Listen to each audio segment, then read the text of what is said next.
Good evening, everyone. I'd like to welcome everyone to Vayeret HaShachar English lecture series. Every year we get into this time period. It's of 3 weeks, the 9 days, it's Tisha B'Av. And generally every year it's a little bit hard to tune into the time. It's the 21st century. We're all comfortable. Most of us in this room are living in Israel. The world at large seems to be quite a safe and secure place. This year, things have definitely been very different. It's not as hard to tune into the time to get a taste exactly what destruction, what Churban means. But when we're dealing with destruction, when we're dealing with Churban, it's not only the modern destruction and the difficulties that we're facing as a people, but it's also looking in the past, the difficulties that the Jewish people faced, that they face now, but hopefully they won't face in the future. It's a great honor for us to have tonight Rabbi Teller. Rabbi Teller has his eyes on the past, specifically the Holocaust, but other historical Jewish events in history. He's very much involved in the present, but Rabbi Teller's eyes are very much focused on the future and how we can make that difference in Bezrat Hashem welcoming Mashiach. Without further ado, to call on Rabbi Teller. Thank you very much, Marcos, for your very kind words. I'm happy to be here again. I remember how much I enjoyed it last year. I wish I remembered what I said, but I enjoyed being here. So let's get to the point. Since Simchat Torah, our challenge has been to be united. Alas, Achdut is a term which gets a lot of talk, but not as much walk. There was a Rebbe who turned to his a chassid turned to his Rebbe and said, Rebbe, I'd like you to daven, I want you to pray that my wife should die. What? Yeah, I want you to, what are you talking about? He said, listen here, I'm a very poor man. If I have to give her a divorce, it'll cost me a fortune. But if she dies, it doesn't cost me a penny. The Rebbe said, I have a better idea. Chazal, the rabbis teach that if you pledge money to charity and you don't deliver, within a year, your spouse will die. I said, Rebbe, that's brilliant. It was right before Rosh Hashanah. They gave him after. He pledged 500 rubles to tzedakah. The Gabayim came on Sunday and said, I'm not giving. That happened Rosh Hashanah time. Half a year later, it's already Purim. He said, Rebbe, it's already Purim, and she hasn't even sneezed yet. I said, Oi, I forgot to tell you, it only works if you don't want it to work. Now, what am I supposed to do? I suggest you go out and buy her a real fancy Delancey gift. Maybe this will help. He's desperate. He buys her a very fancy Delancey schmancy gift. She can't believe it. He hasn't bought her anything from the year they're married. She makes him a gourmet meal, which he loves. He buys her another gift, and another gourmet meal, and another gift, another gourmet meal. Comes that little time, they're already lovebirds. Says, Hey, Rebbe, I don't want her to die. There's a way out. What's that? You have to give the charity. Oh, no. Oh, yes. Not to talk about it, but to concretize, to do something. So Achdut is something we talk about so much, the unity, so much so it actually motivated me. We produced a film on this. The one thing I can assure you we accomplished is I'm in debt for a lifetime. But to a certain extent, it did make an impact on people. Now, what I want to describe to you, and it's a horrible description, but if you can think back, imagine you're overseas, and on Simchat Torah, or I should say better, on Shmini Atzeret, this past year, you see someone looking horrible. They look awful. You say, what happened? He said, didn't you hear? And the way they looked, the only thing that could have occurred to you is that there was a civil war in Israel. Because you think to yourself, if they could invade people who are praying on Yom Kippur and beat them up, then maybe, because it never would have occurred to us that Hamas would breach Israeli security. It must be that they now invaded a synagogue on Simchat Torah.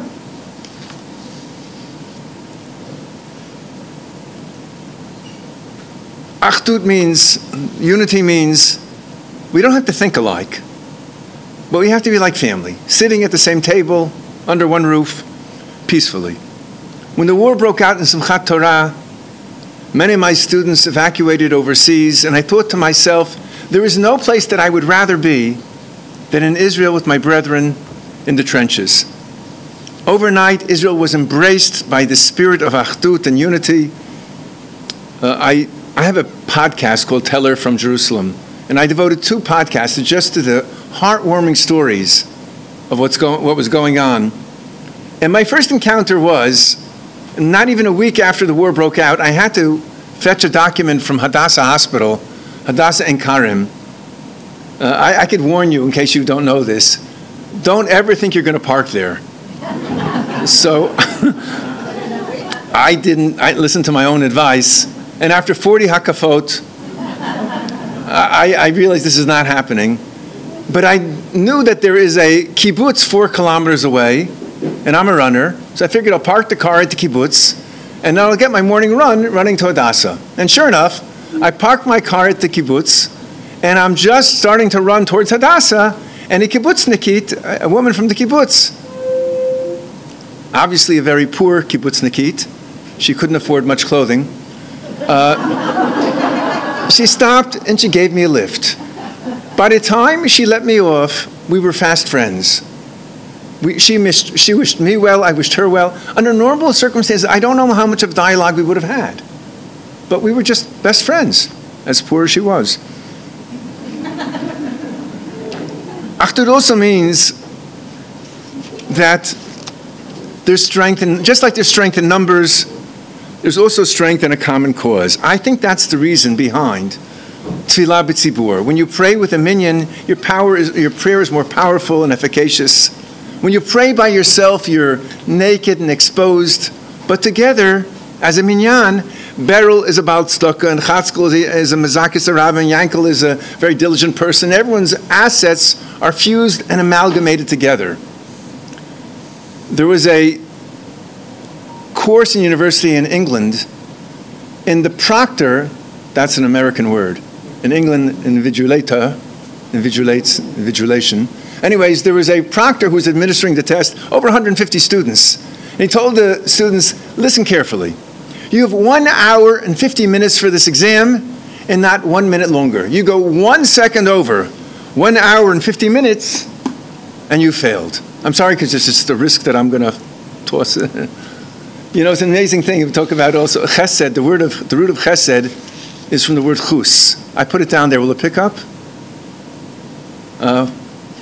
I've had too many times. Anyways, chesed comes from the word chus. Chus means something you feel a close connection to. And I tried to explain this to my students. I said, when I speak, it's like a press conference.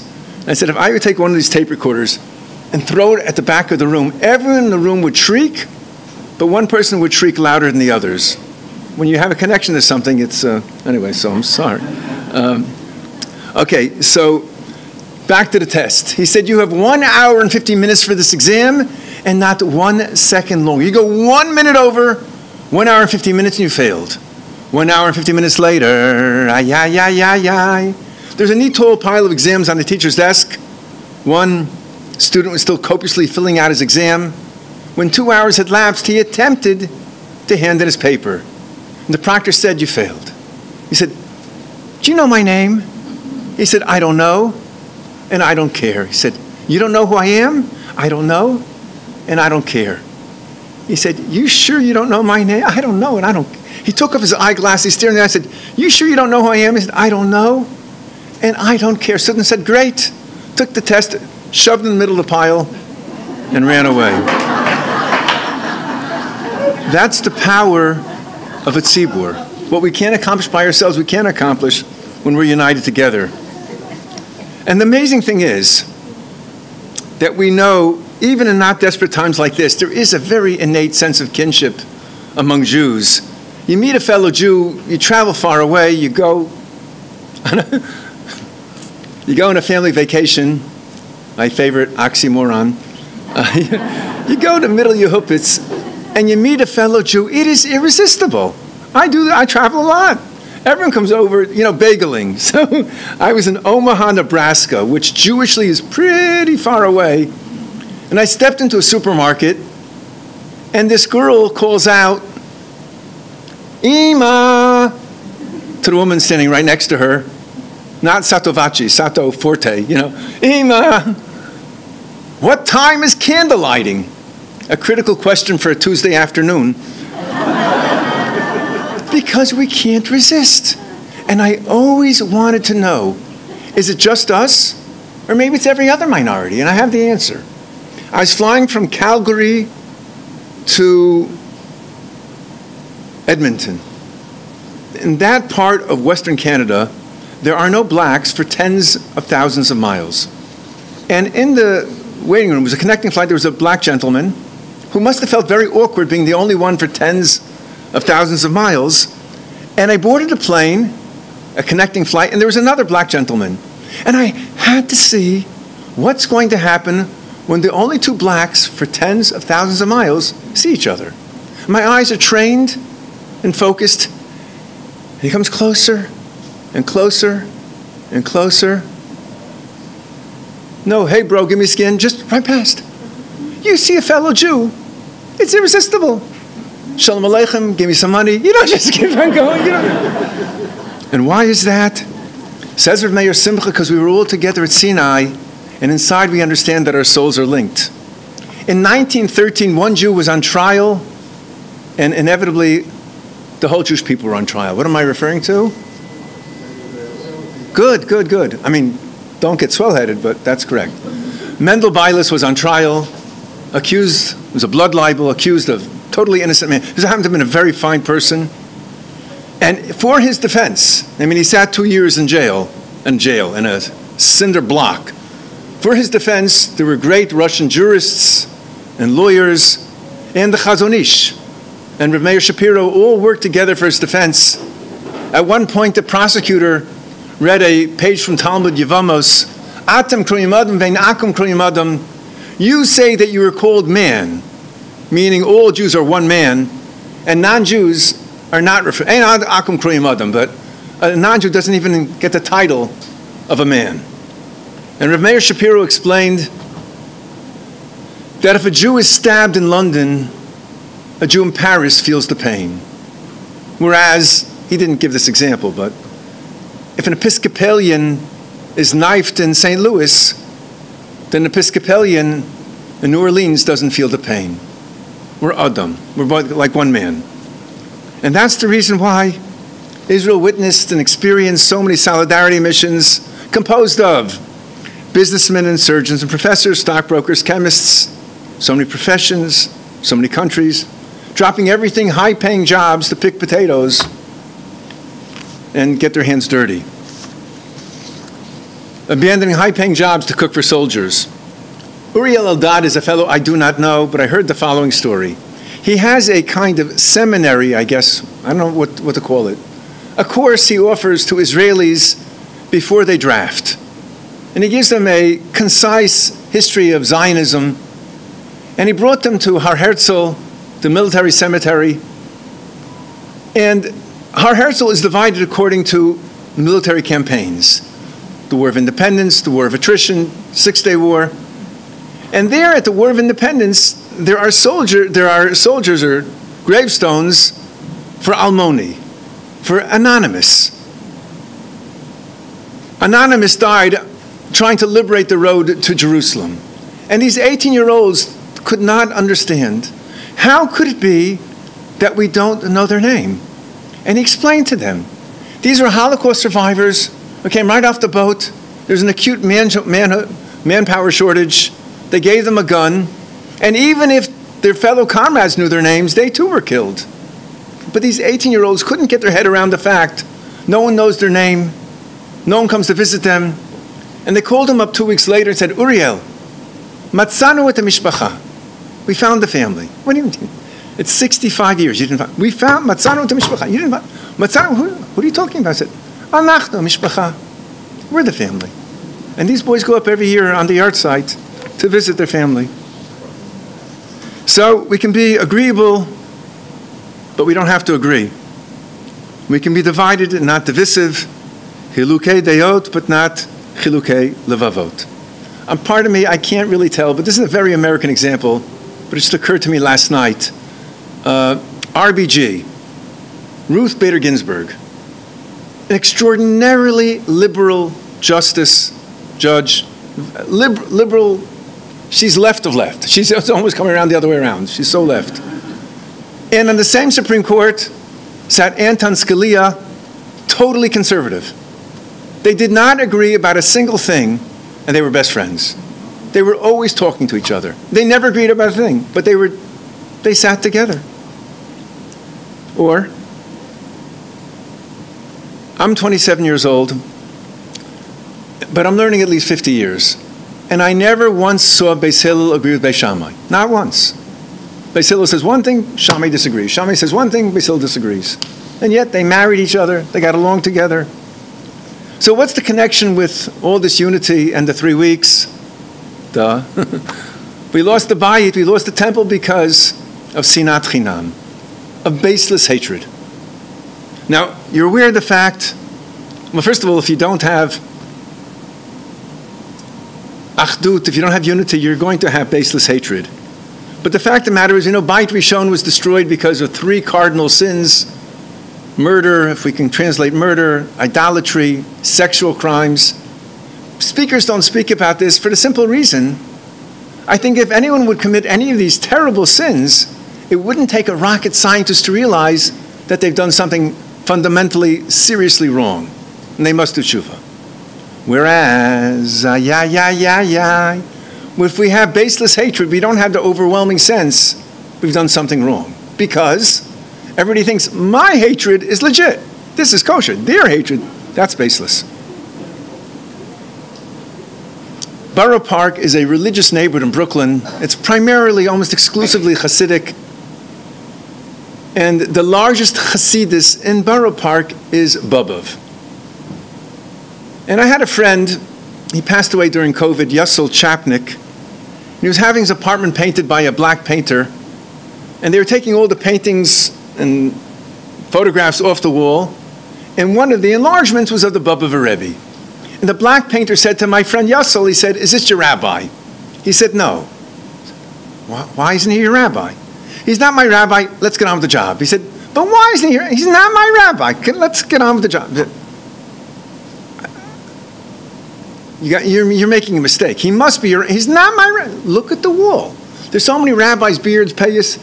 This one's not my rabbi. And then the black painter said, "He's my rabbi." He said, "What?" He pulled out his wallet and ripped out a photograph of the Bobov Rebbe. He said, "What the?" He said, "I'll tell you." He said, "One morning I was painting his house. The Rebbe came home and he said to me, 'Did you have breakfast?' I said, 'No.' He said, 'Sit down.' He waited upon me, served me breakfast, and then he said to me, 'I want to tell you something.' I knew just what he was going to say. And I heard the shmooze a million times. He's going to tell me, 'I'm paying you good money. I want a perfect job.' And the Rebbe said, 'We once had the world of perfection. But because of our sins, the temple was destroyed. And ever since, we've never had perfection. So I cannot ask you to do a perfect job, but I'd like you to try your hardest.' And you know how it is? People recommend. He gave me hundreds of his chassidim. No one ever offered me breakfast, but they'll say to me, 'I'm paying you good money. I want a perfect job.' And I said to him, 'You want a perfect job? There's no temple. How do you want a perfect job?' We're distanced from a perspective that we're missing something very, very important without the Beit HaMikdash, without the temple. I don't know if they're still around, but when I was a kid, we established I'm 27, they had these magazines, "What's wrong with this picture?" Always, ice skating on the cement. What's wrong with this picture? So my kids, I travel a lot. I was in America, and my kids got together. They decided they wanted to buy for my oldest daughter a stroller which doesn't require a Herculean weightlifter to lift. And I was given the task of bringing it back. But it was, of course, they told me the day I was leaving. Everything was packed. People sent so many things with me. I'm not proud of this, but I decided I had no room. I was going to do the shtick of taking a stroller and checking it in like people who really have a baby check in a stroller. And that's what I did. Land in Tel Aviv, pick up the stroller, waiting to go through passport control. Now, you've all traveled. You all know that sense of horror. I forgot something, What did I forget? You check your pockets a million times. So I'm standing waiting to go through passport control, and I have the computer on my shoulder, and I have the carry-on, and I have the stroller. And the man says to me, "There's something missing from this picture." What did I? And I'm checking, and I said, No. He said, "Yes. I said, what's missing? He said, there's a stroller, but no baby. So there is something really missing. We have a lot going for us. We need a lot of help for. But the picture is not perfect without the Beit HaMikdash. So the Baba Rabbi, who I alluded to earlier, wrote an elegy in Kina for Tisha B'Av about the Holocaust. And here's one remarkable line. Kol Yisrael al tishkachu b'chol hadarot. All of Klal Yisrael, the entire Jewish people, you may not forget for the end of eternity. Meaning that remembering is not just a privilege or an option for a select few, but obligatory upon us all. Al tishkachu, don't forget. Who could forget? But then we forgot already how united we were just 10 months ago. And the last request of those who perished was Zosta Gedenken, remember. 2 weeks ago I was privileged to attend the 90th birthday party of Rabbi Beryl Wine. If you feel bad that you weren't there, I should add it was a 5-hour affair. Factually, everybody enjoyed themselves, I think, except for Rabbi Wine. And for me, the best line was, in the middle of this marathon filibuster, he said the following. People think that anti-Semitism is a term that was made up to describe what's going on in our time. That was what he said 2 weeks ago. I'm going to quote you what he wrote 29 years ago. The Holocaust, which is only 50 years old, is in much greater danger of being forgotten than Tisha B'Av, which commemorates events of 2,000 years ago. That is because Tisha B'Av has a category in Shulchan Aruch, the code of Jewish law, dedicated to it, while the Holocaust does not. With time, the greatest and most significant of miracles and events can fade away. The only way to preserve them is through symbolism. And so I propose to you and I submit to you, what is the appropriate way to commemorate what we lost in the Holocaust? 1.5 million children under the age of 12 perished at the hands of the Nazis. How do we best commemorate? I'm a senior docent in Yad Vashem. I ask this question on a weekly basis. And the usual answer I get is school grounds and playgrounds and schoolyards, which is fine with me. But we're duty-bound to just commemorate not just the holy people that perished and pay homage to their memories. And I don't just mean to the vast communities and shuls and numbers, but not to deface their memory. Well, first let me talk about how do we commemorate. The problem is museums can become mausoleums, and literature can become ephemeral gibberish, and statues can become shards of pottery. So we're going to have a hit upon something more significant. Paying homage to them means not defacing their memory, not the question, why didn't they fight back, shows you are ignorant about the Holocaust. If you were in a labor battalion of 10 and one escaped, what happened to the other 9? Not the right word. They were not killed, they were murdered. It's a very important distinction. If you're driving your car, Khalil, and you run someone over, you've killed them. The Nazis never killed. It was always premeditated. The 10 Commandments forbids not to murder. If you're in a ghetto and one Jew escapes to join the partisans, easily 1,000 can be lined up and mowed down. Rebbetzin Meyer, I had the privilege of learning in a very important yeshiva in America. And my menayel, the principal of the yeshiva, his mother was an extraordinarily holy woman. I wrote 2 stories about her. And she was in a labor camp in Austria, highly expecting, and she prayed every day that it shouldn't be a boy, for if it would be a boy, she'd have the problem of arranging a brit, the circumcision. Now, I can assure you, most people in camps were not worried about this, but this, and only this, was on her mind. And the woman had such incredible faith, she took the slop that was fed to her, buried it into the ground, so in fact it'd be a boy. Perhaps she could manufacture, cook, produce something out of it, and serve it at the Sudat Mitzvah on the meal on the 8th day. God played a little trick, and a baby boy was born. Then, miracle of miracles. On the 8th day, a transport arrived in the camp, and on the transport was the male, the circumciser from her village in Hungary. She was ecstatically happy, said, "Must be brought your male messer." Must be you brought a knife for Mila. But he had not. She said, no, she said, it must be you made a mistake.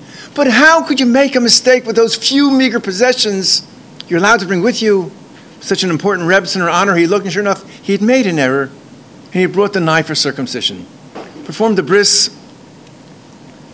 And she held up her little baby and said, Menashe, don't cry. Famished baby, I denied you a proper bris, but with God's help, I'll yet provide a proper bar mitzvah. And 13 years later in Williamsburg, Brooklyn, Hasidic Williamsburg in Brooklyn, at the bar mitzvah, there's more drinks and schnapps that fill lakes and oceans and rivers, and schmaltzer and gefilte fish that can fill vats and tubs, and kishke and kugel that can fill auditoriums and plazas, and everyone's eating and drinking and merry. And Menashe gets up, delivers bar mitzvah drushes, pshetel, his sermon, and just then this elderly gentleman walks in from the back of the room, malodorous, odorific, verstunken, redolent, wrinkled, crinkled, disheveled clothing, but eyes that are chipped from agate. He walks right up to the front of the room, and good old Williamsburg style begins to clink. Menashe, and everyone's trying to quiet down this intruder. Menashe, and one gentleman, a little more enterprising than the other, passed him a bottle of schnapps, but he couldn't be dissuaded. Rabbi said, ladies and gentlemen, you think you're here to attend a bar mitzvah, but you're mistaken. In fact, you're here to attend a bris. At this point, the hook was out and he got them by the neck. And he related a story. 13 years ago, we were deep in hell, denied and deprived, beaten and tortured every day. It was your mother who reminded us who we are, and indeed who we should be. You think what you're eating now is tasty? I want you to know that little something your mother served at your Seudas mitzvah was more geschmack and heavenly than paradise itself. If she can maintain that there, how much more so can we maintain this where we are? Life is hard, but that's the way that it's configured. So we wrote this story, older than me, about 29 years ago. And 12 years ago, my son was wed in Williamsburg. If you're from New York, you know that Williamsburg has become the wedding capital of New York.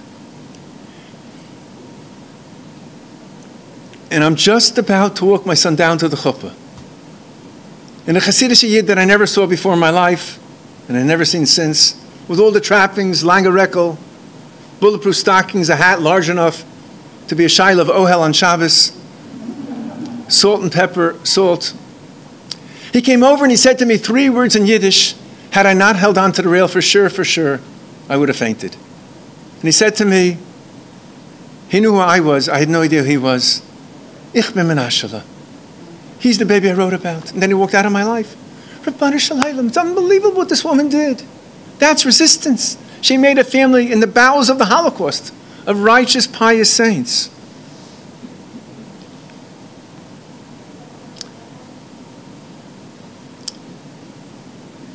So, how to recall? We don't wish the story of those who perished to be a dead story. Those who remember the Aztecs and the Incas, that's not what we want. We don't want a plaque on the wall, here were the Aztecs. We want to carry on their way. The Gemara says that when Chizkiyahu HaMelech died, King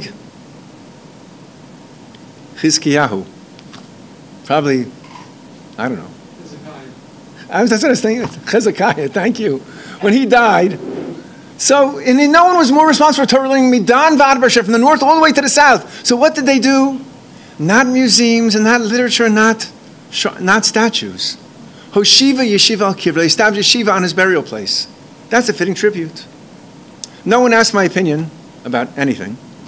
But I believe this is the reason why Chabad made a yeshiva on the Rebbe's kever. Hoshiva Yeshiva al Kivra. That's a fitting way. More children learning Torah, performing mitzvot. That's a fitting tribute. I don't want to sound too sharp, but the verse says, Lo hametim yahaluluka. We sing this in Hallel. The dead, they cannot praise you. I don't want to sound too sharp, but without life, death has no future. We carry on the memory by carrying on in their ways. The story of the Baal Shem Tov, it's said about the Baal Shem that he was able to go to a particular forest, recite a specific formula, and an angel appeared. 1 generation later, they knew where the forest was, and they knew where the specific spot was, but they didn't know the formula. And 1 generation later, they knew where the forest was, They didn't know the specific spot, nor did they know the formula. And we, so many generations later, we don't know where the forest is. Certainly not the formula, and not that spot. So what do we have, the grandeur and the greatness of the Baal Shem? We have everything. For we have the story. And that brings us back. Through a story, you can stress the individual. On Shavuos or B'Tammuz, on the 17th of Tammuz, was the tug from the Rabbanon, the day of the rabbis in Vilna. I wrote about this in my book. They gathered every single rabbi in Vilna, and they assassinated them. One rabbi was Rav Shilzev Gustman, perhaps the name is familiar to you. He was placed in a room, and the SS told him not to move. When they walked out, he ran outside, and he hid in a potato patch. And the Germans came looking for him. They had dogs that were licking his face. Soldiers were standing on his arms and on his elbows. And the whole time he was reciting Vidui, and a woman from the apartment above saw everything that was happening. When the Germans finally left, she sent down a pair of scissors and a Lithuanian peasant cap. He cut off his beard, put on the cap, and he hid with the peasants, with the partisans, pardon me. If you know the song, it went round and round in circles, they say that's about Rav Gustman. And he rebuilt. It's an amazing thing. Rav Gustman came to Israel. He went to America, and then he came to Israel in 1967. The very same year that he came to Israel, Rabbi Aaron Lichtenstein came in Aliyah. Rabbi Aaron Lichtenstein was the Rosh Hashiva of Gush Etzion, the son-in-law of Rabbi Soloveitchik. And then when Egypt closed the Straits of Tiran, which precipitated the beginning of the Six-Day War, everyone was called up to the army, and there was a total shortage of manpower. Aaron Lichtenstein was not in the army. He had just come in Aliyah, so he became a milkman. And on his beat was Rav Gustman.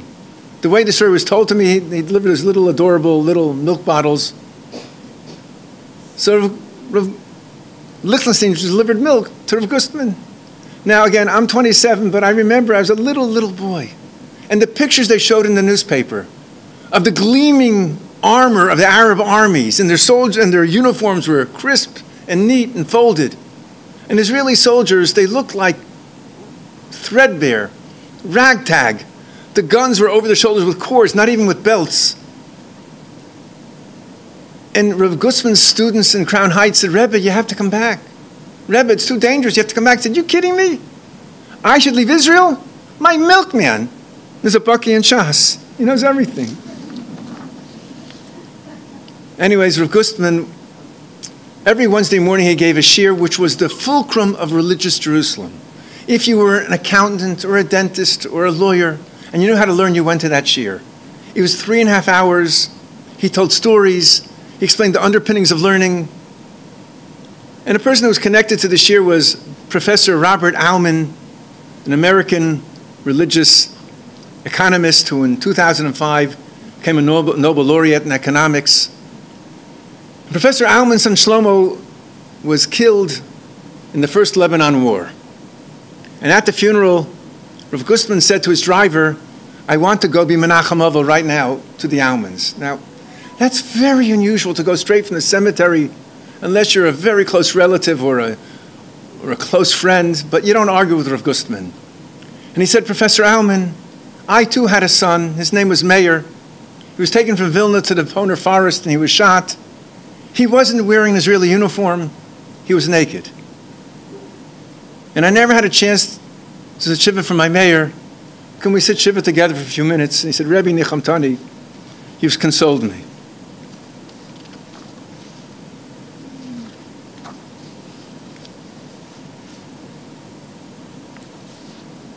We're skipping a little bit, not that you would know. It's fresh to me, I never gave this talk before. Of course, Auschwitz is the largest cemetery on earth. There was no distinction in Auschwitz between religious, not religious, enlightened, not enlightened, poor and wealthy. But now we have to learn the secret of how to live together. Dr. Pearl, every year on Tisha B'Av, I think the hardest mitzvah in Shulchan Aruch is you're not allowed to learn on Tisha B'Av. And I'm so stringent, I already start a few days beforehand, and I taper it down a little bit, and then I slowly build up. I don't want to, God forbid I should, do the sin. So I read every year on Tisha B'Av Dr. Pearl's book, I Was a Doctor in Auschwitz, Dr. Gizella, Dr. Gizzy Pearl. It's an amazing book. And she's able to put in her history cynicism also. Dr. Pearl was an obstetrician in Hungary, and the Germans faced a problem. The war basically was over. Already by the Eastern Front, Germany was flat on its back, but not the war against the Jews. And now it's 1944, there's no more Luftwaffe, there's not enough oil for the tanks, but there's 825,000 Jews still alive in Hungary. What to do? So Eichmann moves into Hungary, not even with jeeps or half-tracks, with civilian cars. That's going to be the most expeditious destruction of Jewry in the Holocaust. The summer of 1944, 325,000 Hungarian Jews are incinerated. And Dr. Pearl is sent to Auschwitz, and her family is sent to the left in death, and she's sent to the right in life. She doesn't want to be, to the right in life, of course, means also death, just not immediate. She doesn't want to be separated from her family. She runs to the left. Mengele will not give her the privilege of dying and sends her back to the right. She runs again to the left, sends her back to the right. She runs again to the left, sends her back to the right, and then he learns that she's a doctor. In a grisly Nazi joke, he orders her to open up a hospital in Auschwitz. Auschwitz is a city of death. There's over 40 camps, and she's in Camp C, which is for Hungarian women. It's 1 kilometer by nearly half a kilometer, a city of death. One day the Nazis say they want all women that are pregnant in Camp C to take one step forward, and they'll be sent to a different camp with less arduous work and better rations. And even Dr. Pearl thinks nothing can be worse than where they are. The German genius is always making the worst worse, feeding upon our naivete, right? Denial is not just a river in Egypt. And the reason the Germans wanted volunteers was because they could not tell. I don't know enough anatomy to explain this to you, but apparently when you are so starving, the veins cannot, no longer they're porous, and the liquid come out and the stomach becomes bloated. They couldn't tell who's pregnant and who's bloated because they're about to die. And Dr. Pearl can't imagine anything worse than what they're suffering.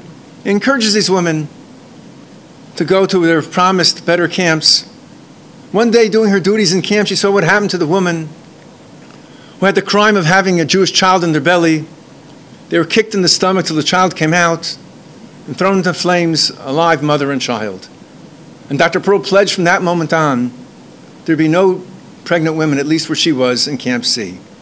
That night, in the filth of the latrines, with her own bare hands, she aborted any woman that was pregnant, including one simple seamstress from her village in Hungary who went, lo aleinu, 9 years without conceiving. Dr. Pearl was the agent which enabled this woman to become pregnant, and she was now in her final trimester, and Dr. Pearl aborted her. After the war, Dr. Pearl became a very famous obstetrician in Mount Sinai Hospital and a world authority, a Welt authority on infertility. In 1947, she's called into the operating theater to perform an emergency C-section. She runs inside, and there's a woman with a tichel pulled tightly over her head. He says, "Gizzy, it's me." That's the woman she aborted in Auschwitz. And Dr. Pearl said, "Rabbanu Shalom, Master of the universe, enable me to deliver a healthy child. Let this be my revenge against Mengele." And in fact, she delivered a healthy child. From that point on, she began to count. She delivered another 3,000 children, which is why the pediatric pavilion in Shaarei Tzedek is named after Dr. Pearl. In other words, she's able to commemorate the martyrs by bringing in so many new Jewish babies into this world. In Yad Vashem, we're really finishing. In Yad Vashem, there's a children's memorial, which, thanks to the genius, it's as black can be. You see a reflection of candles and mirrors to look like a million reflections to commemorate the 1.5 million children. And you hear a tape in English, Yiddish, and Hebrew of children who perished. This is not my insight, this is Rabbi Beryl Wine. If you're of Ashkenazic ancestry, the only name you don't hear is your own. And no one ever thinks that for any reason that those that perished were less righteous than those that survived. And if we survived, and it's something I think about all the time. Moshe Rabbeinu had many beautiful names. Avigdor, Tuvia, Yedidya. And yet he's always referred to as Moshe Kimin Amayim Mishisuhu. He was drawn forth from the water. He always had that visage before his eyes. He could have been alligator fodder at the bottom of the river, but he was saved. Saved, therefore, to do something significant on behalf of his people and the world. We're survivors. If there's something significant. Okay, and lastly, and we're pardoning the repetition from last year, but I was already asked to tell the story again. I wanted to write a story. I wanted to write about the Holocaust. As many of you know, the Holocaust is the most documented crime in history. There's nothing that has not been written about 1,000 times and in many languages.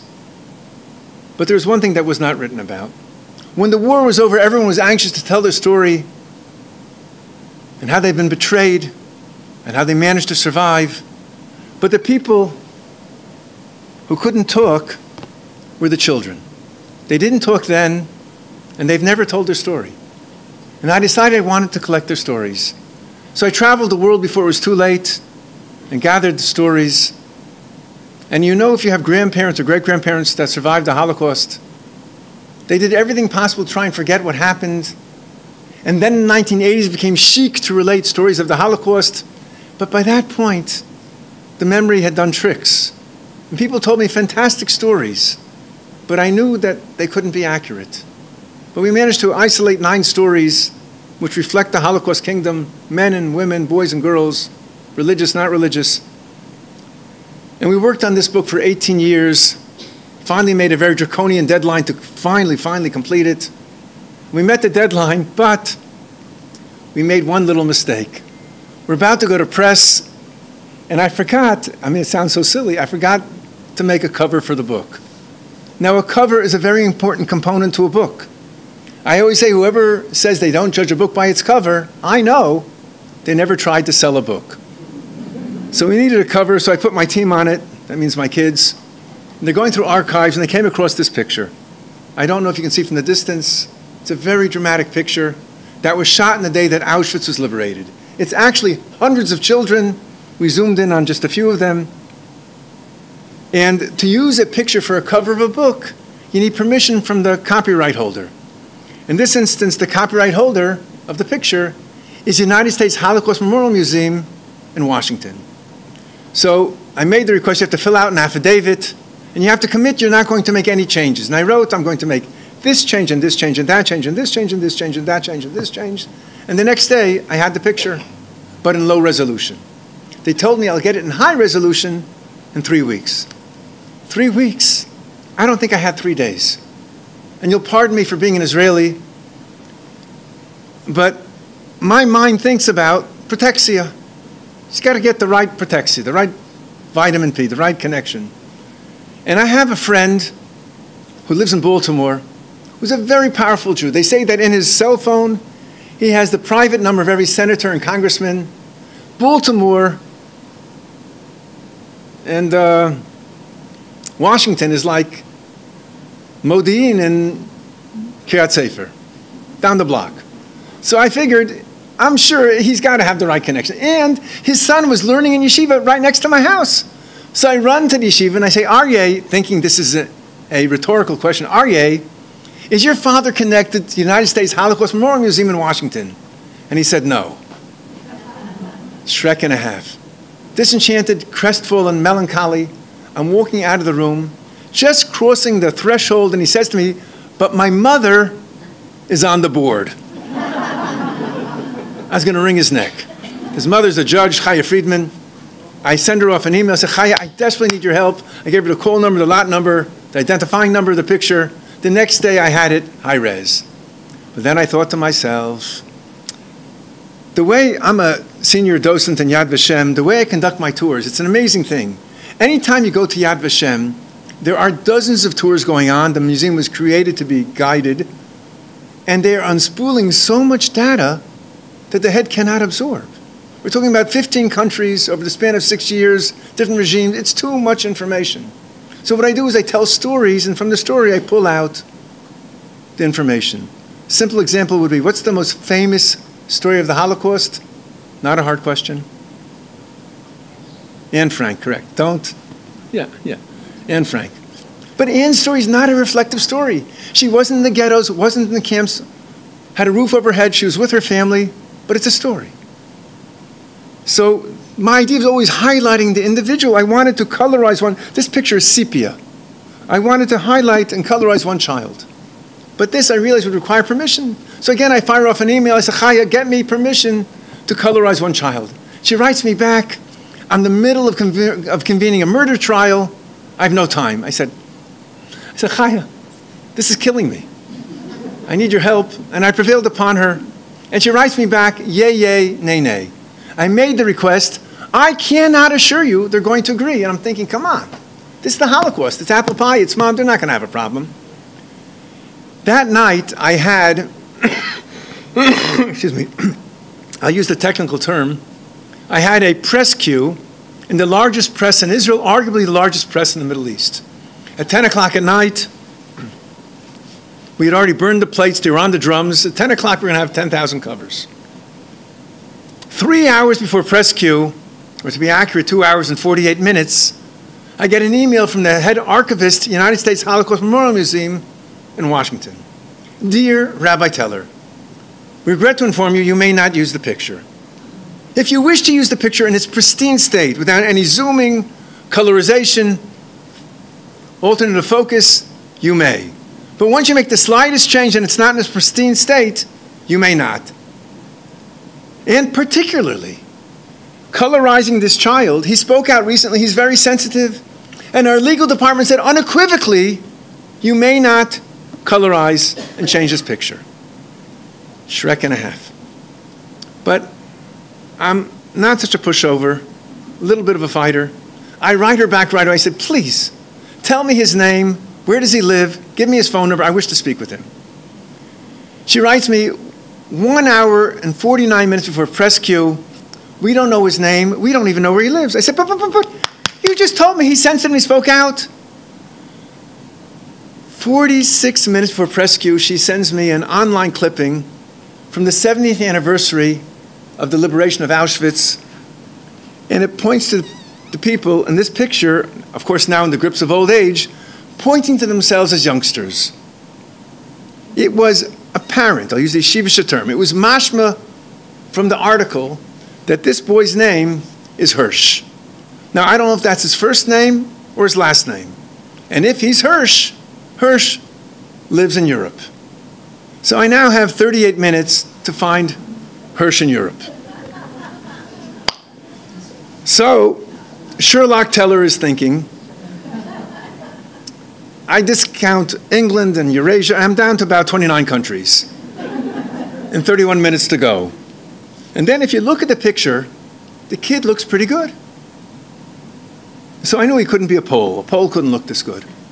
He'd have to be Hungarian. Hungary was invaded March 1944. To look like this, he'd have to be Hungarian. So again, Sherlock Teller is thinking, where would Hungarian survivor of Auschwitz live in Europe today? And I concluded it would have to be either Belgium or Switzerland. We're down to 14 minutes.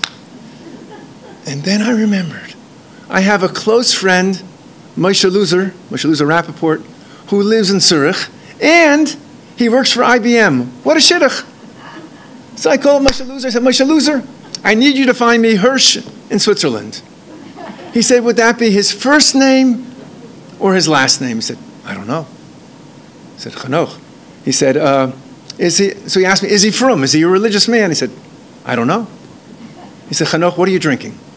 I'm not drinking anything. I got 9 minutes. I got to find this. You know what? I'm sure he's Hungarian. Look up Gavor, because he tells me I have IBM at my fingertips. You tell me his name, I'll find him. Look up Gavor or Tibor Hirsch. Gavor or Tibor is Hungarian for Mike or Steve. Classic names. I hear him clicking and he says, Gavor Hirsch, 89-year-old engineer. Here's his phone number. 9 minutes to press queue. I call him up in my Hoicha Deutsch, and I get his permission.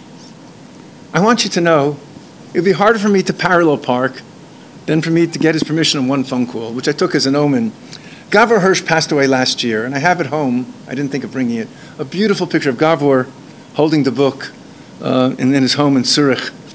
And it's an omen. And one last fun fact about this book is that we wanted the book, it made an impact. It won a few awards. And for those of you familiar, and it doesn't matter if you're not, you're not, America is divided by the Mississippi, and the United States Marines have two headquarters. From the west of the Mississippi, it's San Diego. To the east, it's Parris Island in Beaufort, South Carolina. And a colonel in the United States Marines in Parris Island, Beaufort, South Carolina, somehow got hold of this book. I've sold 450 of these books in Beaufort, South Carolina, because he will not deploy his officers to Iraq or Afghanistan till they read Heroic Children. Okay, ladies and gentlemen, thank you again. We should hear good news from she'll come a year from now. Thank you very much. I want you to just be aware that I have in the back, I have some books on the table. I think you'll find them enriching. I know I will. And the special is, if you buy 2 books, the third one is free. If you buy 4 books, 2 are free. If you buy 6 books, I pay you.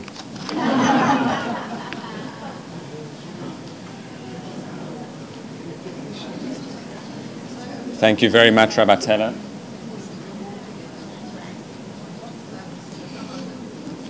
I think we all feel a lot more inspired and connected to this time.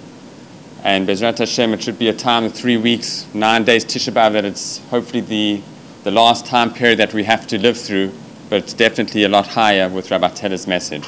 It's going to be Mariv in a couple of minutes to everyone, and again, Rabbi Teller's books are being sold at the back. Thank you for coming.